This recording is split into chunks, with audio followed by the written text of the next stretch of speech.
اسی طرح گناہوں سے دل پر پردے پڑ جاتے ہیں، مہر لگ جاتی ہے، پھر اس میں حق اثر نہیں کرتا۔ اسے رین بھی کہتے ہیں۔ مطلب یہ ہوا کہ تکبر کی وجہ ان کا حق سے منہ پھیر لینا بیان ہو رہا ہے، جسے کہا جاتا ہے کہ فلاں شخص اس بات کے سننے سے بہرا بن گیا۔ مطلب یہ ہوتا ہے کہ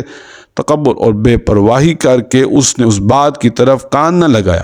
امام ابن جریر رحمۃ اللہ فرماتے ہیں یہ مطلب ٹھیک نہیں، اس لیے کہ یہاں تو خدا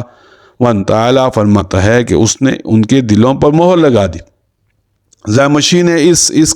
کی تردید کی ہے اور 5 تاویلیں کی ہیں، لیکن سب کے سب بالکل بے معنی فضول ہیں اور صرف اپنے متدلی ہونے کی وجہ سے اسے یہ تکلفات کرنے پڑے ہیں، کیونکہ اس کے نزدیک یہ بات بہت بری ہے کہ کسی کے دل پر خدا قدوس مہر لگا دے، لیکن افسوس اس نے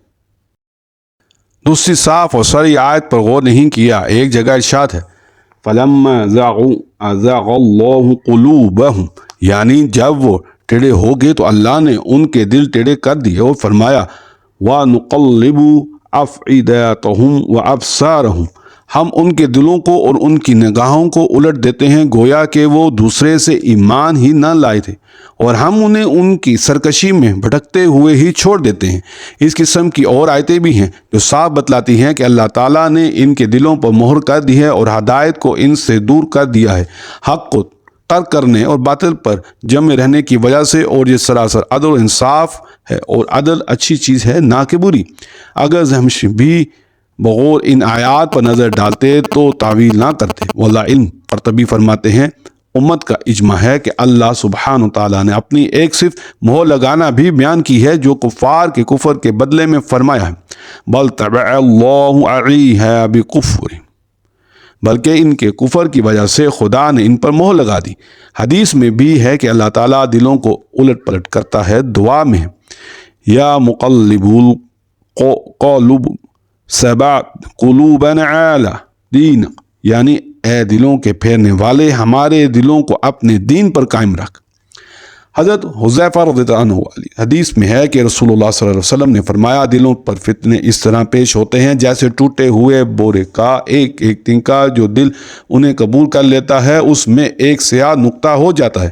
اور جس دل میں یہ فتنہ اثر نہیں کرتے اس میں ایک سفید نقطہ ہو جاتا ہے، جس کی سفیدی بڑھتے بڑھتے بالکل صاف سفید ہو کر سارے دل کو منور کر دیتی ہے، پھر اسے کبھی کوئی فتنہ نقصان نہیں پہنچا سکتا۔ اسی طرح دوسرے دل کی سیاہی جو حق قبول نہیں کرتا پھیلتی جاتی ہے یہاں تک کہ سارا دل سیاہ ہو جاتا ہے، اب وہ الٹے کوزے کی طرح ہو جاتا ہے، نہ اچھی بات اسے اچھی لگتی ہے نہ برائی بری معلوم ہوتی ہے۔ امام ابن جریر کا فیصلہ وہی جو حدیث میں آ چکا ہے کہ مومن جب گناہ کرتا ہے اس کے دل میں ایک سیاہ نقطہ ہو جاتا ہے، اگر وہ باز آ جائے توبہ کر لے اور رک جائے تو وہ نقطہ مٹ جاتا ہے اور اس کا دل صاف ہو جاتا ہے، اور اگر وہ گناہ میں بڑھ جائے تو وہ سیاہی بھی پھیلتی جاتی ہے یہاں تک کہ سارے دل پر چھا جاتی ہے۔ یہی وہ ران ہے جس کا ذکر اس آیت میں ہے قلب الران علی قلوبہم، یعنی یقیناً ان کے دلوں پر ران ہے ان کے بدعمالیوں کی وجہ سے۔ ترمذی، نسائی، ابن جریر۔ امام ترمذی رحمۃ اللہ نے اس حدیث کو حسن صحیح کہا ہے تو معلوم ہوا کہ گناہوں کی زیادتی دلوں پر غلاف ڈال دیتی ہے اور اس کے بعد مہر خداوندی لگ جاتی ہے جسے ختم اور طبق کہا جاتا ہے۔ اب اس دل میں ایمان کے جانے اور کفر کے نکلنے کی کوئی راہ باقی نہیں رہتی۔ اسی مہر کا ذکر اس آیت ختم اللہ میں ہے۔ وہ ہماری آنکھیں دیکھتی حقیقت ہے کہ جب کسی چیز کا منہ بند کر کے اس پر مہر لگا دی جائے تو جب تک وہ مہر نہ ٹوٹے نہ اس میں کچھ جا سکتا ہے نہ اس سے کوئی چیز نکل سکتی ہے۔ اسی طرح جن کفار کے دلوں اور کانوں پر مہر خداوندی لگ چکی ہے ان میں بھی بغیر اس کے ہٹے اور ٹوٹے نہ ہدایت اثر کرنے نہ کفر نہ کیا جائے۔ سامعہم پر پورا وقف ہے اور اعلی ابصارہم غشوات الگ پورا جملہ ہے ختم، اور تابع دلوں اور کانوں پر ہوتی ہے، اور غشوات یعنی پردہ آنکھوں پر پڑتا ہے، جیسے کہ حضرت عبداللہ بن عباس، حضرت عبداللہ بن مسعود اور دوسرے صحابہ عنہ سے مروی ہے۔ قرآن میں ہے فَإِن يَشَاء اللَّهُ يَخْتِمْ عَلَى قَلْبِكَ، اور جگہ ہے وَخَاتَمَ عَلَى سَمْعِهِمْ وَقَلْبِهِ وَجَعَلَ عَلَى بَصَارِهِ غِشَوَاتٌ،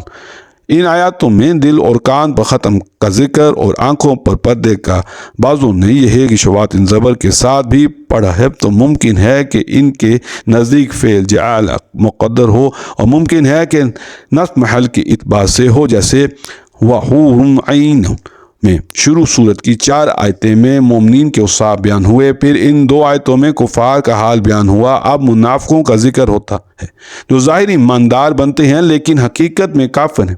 چونکہ ان لوگوں کی چالاکیاں عموماً پوشیدہ رہ جاتی ہیں، اس لیے ان کا بیان ذرا تفصیل سے کیا گیا اور بہت کچھ ان کی نشانیاں بیان کی گئیں۔ انہی کے بارے میں سورۃ برات اتری اور انہی کا ذکر سورہ نور وغیرہ میں بھی کیا گیا تاکہ ان سے پورا بچاؤ ہو اور ان کے مذموم خصلت سے مسلمان دور رہیں۔ پس فرمایا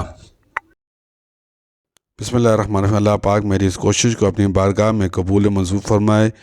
یہ کوشش اس لیے کہ جو لوگ تفسیر پڑھ نہیں سکتے وہ سن تو سکیں۔ اگر اس میں کہیں پہ بھی میرے سے کوئی زبر زیر تلفظ کی کوئی بھی غلطی ہو جائے تو میں اللہ کی بارگاہ میں معافی چاہتا ہوں اور تمام لوگوں سے بھی معافی چاہتا ہوں۔ شکریہ۔